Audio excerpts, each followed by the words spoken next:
Do you know why Warren Buffett, the legendary Oracle of Omaha, called derivatives weapons of mass financial destruction?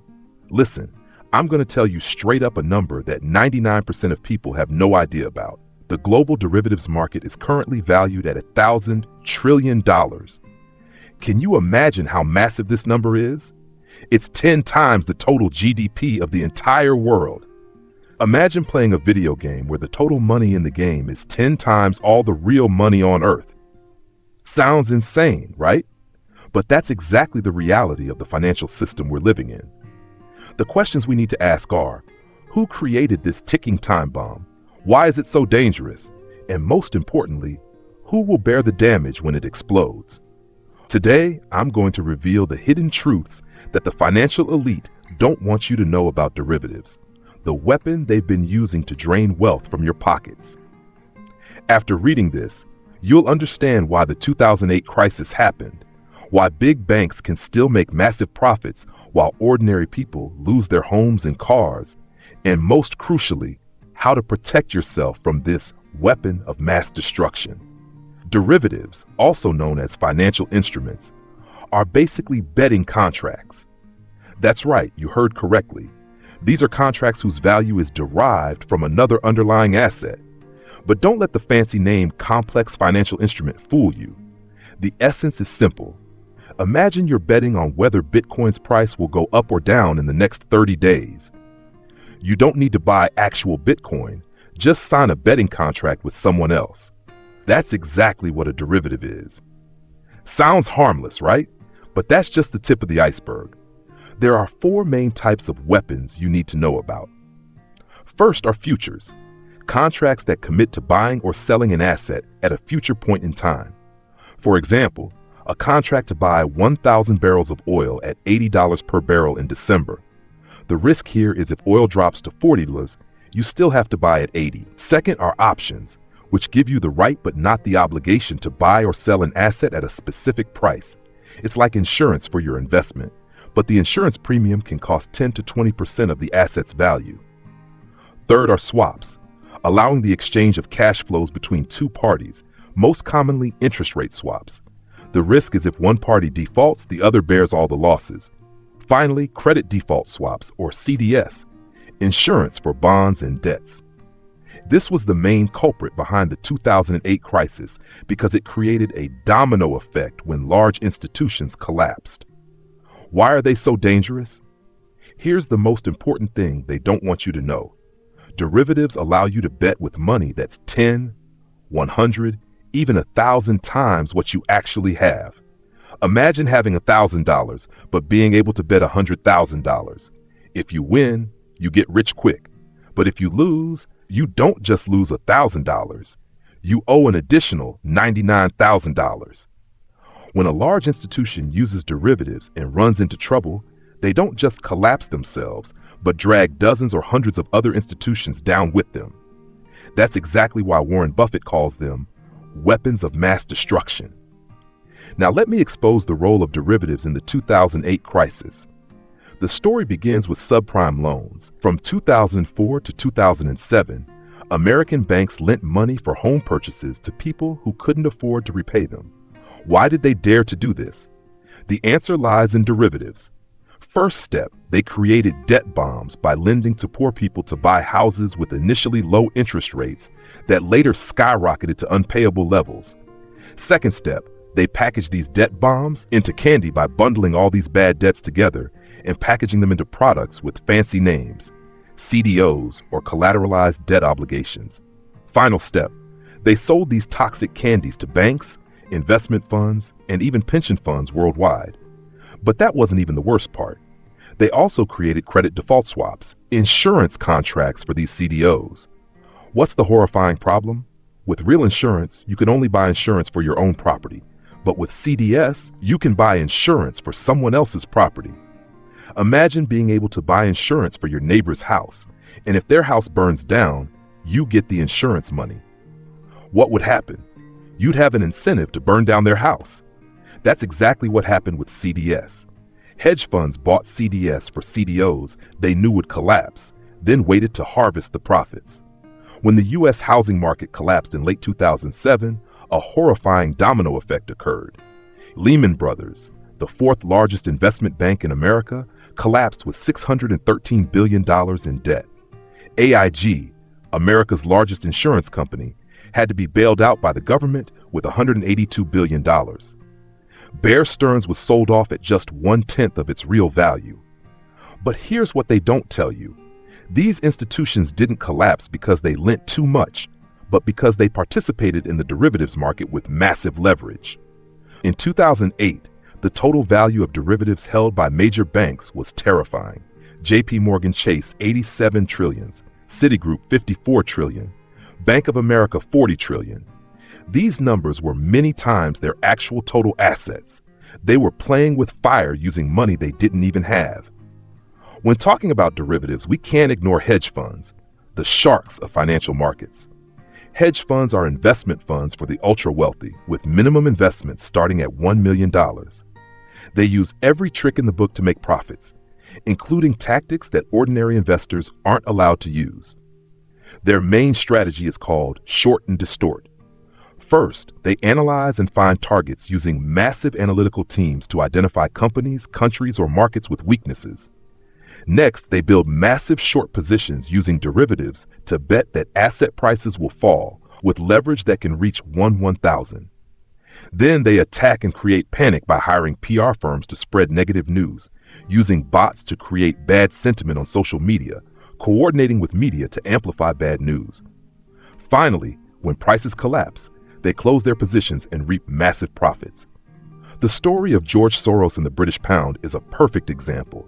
In 1992, how did George Soros defeat the Bank of England and make $1 billion in a single day?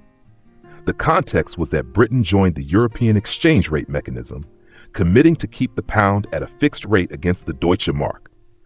Soros' strategy had 4 steps: borrow 6.5 billion pounds, immediately convert them to Deutsche Marks and dollars, use derivatives to increase leverage to 10 billion pounds, and create massive selling pressure on the pound. The result was that the Bank of England couldn't withstand the pressure, had to withdraw from ERM, and the pound lost 15% of its value in one day.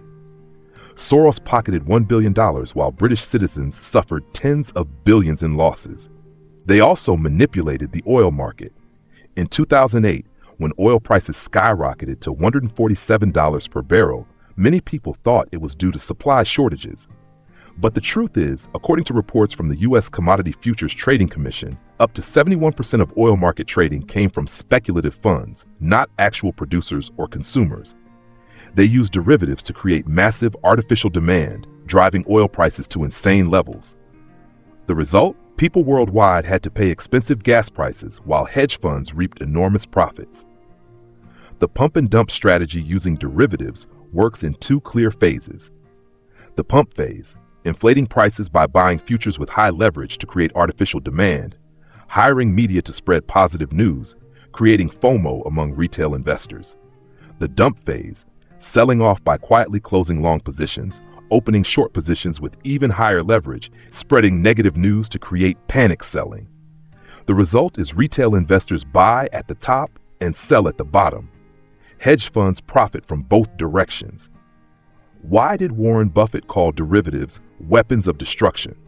In 2002, Warren Buffett wrote in his letter to Berkshire Hathaway shareholders, "Derivatives are financial weapons of mass destruction, carrying dangers that, while now latent, are potentially lethal." Why would a man considered the world's smartest investor make such a harsh warning?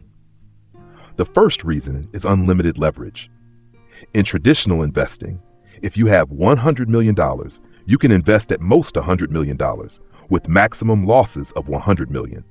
With derivatives, you can have $100 million, but create positions worth $10 billion, with losses potentially reaching tens of billions. This is how Nick Leeson collapsed Barings Bank, a 233-year-old British bank, in just one night with $1.4 billion in losses from derivatives trading. The second reason is complexity, hiding risk. Many derivatives are so complex that even their creators don't fully understand the risks. Take CDO squared. CDOs of CDOs. Create CDOs from subprime debts. Create CDO squared from CDOs. Create CDO cubed from CDO squared, and so on. The result is a financial castle built on a foundation of sand. When the foundation collapses, the entire castle falls. The third reason is systemic risk. All major financial institutions are interconnected through derivatives. This interconnectedness means when one institution collapses, it creates a domino effect throughout the system. Large banks know they're too big to fail, so they can accept higher risks. When they run into trouble, the government has to bail them out with taxpayer money. The fourth reason is lack of transparency. Most derivatives are traded OTC, meaning direct transactions between two parties without going through exchanges. This means no regulatory agency knows the total risk in the system.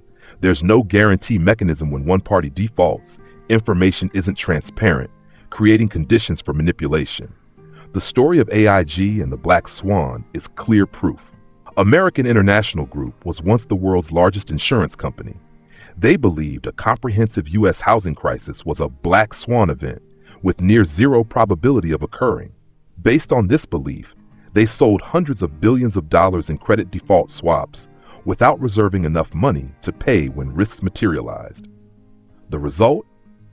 When the black swan actually happened, AIG had to be bailed out by the U.S. government with $182 billion, the largest corporate bailout in history. The current situation is truly alarming. According to data from the Bank for International Settlements, the total global derivatives value as of late 2023 was $1,000 trillion. This number is 10 times global GDP, 100 times the total value of world stock markets, 1,000 times total cash in circulation. The top 5 U.S. banks holding derivatives in 2024 include J.P. Morgan Chase with $54 trillion, Goldman Sachs with $51 trillion, Citigroup with $47 trillion, Bank of America with $21 trillion, and Wells Fargo with $12 trillion. Combined, just these 5 banks hold $185 trillion in derivatives, equal to 9 times U.S. GDP. New risks are forming that are increasingly concerning. The cryptocurrency derivatives market is exploding with daily trading volumes reaching $200 billion. This is a no man's land in terms of regulation. Climate derivatives based on climate change are emerging, allowing betting on natural disasters, droughts, floods. AI and algorithmic trading with AI algorithms can execute millions of derivatives trades per second, creating risks that humans cannot predict. Why will the next crisis be worse than 2008? Larger scale, because the derivatives market in 2008 was around $600 trillion. Now it's 1,000 trillion. More complex because derivatives products are increasingly complex. Even experts don't fully understand all risks. Tighter interconnections due to globalization making markets more tightly linked, a crisis anywhere can spread globally within hours. Fewer intervention tools because after the 2008 crisis, central banks used up their ammunition like near zero interest rates and QE. Now they have fewer tools to deal with new crises. Now you understand the truth. Derivatives aren't financial tools serving the economy. They're a massive casino where financial elites bet with money they don't have, and when they lose, they leave ordinary people to bear the consequences. This system wasn't designed to serve you. It was designed to transfer wealth from your pocket to theirs in a legal and sophisticated way. To protect yourself, you need to watch for warning signs. The derivatives market could explode when high inflation forces central banks to raise interest rates quickly, when geopolitical crises create strong market volatility, when asset bubbles burst like real estate, tech, or crypto bubbles, when liquidity becomes scarce, making banks unwilling to lend to each other. Ways to protect yourself include avoiding complex products. Don't invest in anything you don't understand 100%. Avoid high leverage products. Be wary of risk-free profit promises. Diversify into real assets like land, gold, silver. Tangible assets, skills, and knowledge can't be confiscated. Social networks, valuable social capital. Keep cash reserves for at least 12 months of living expenses in multiple currencies, partly in physical gold. Learn to read markets by following early warning indicators, understanding economic cycles and how they work, not letting emotions drive financial decisions. This isn't the time to panic, but to act intelligently. The derivative system won't disappear. It will continue to grow and become more dangerous. But knowledge is power.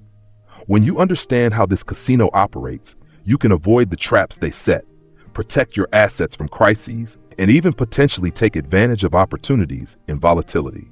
If this article was useful to you, please share it to help awaken more people. Don't let the financial elite continue to deceive and exploit us in silence. Remember, in this game, knowledge is your most powerful weapon.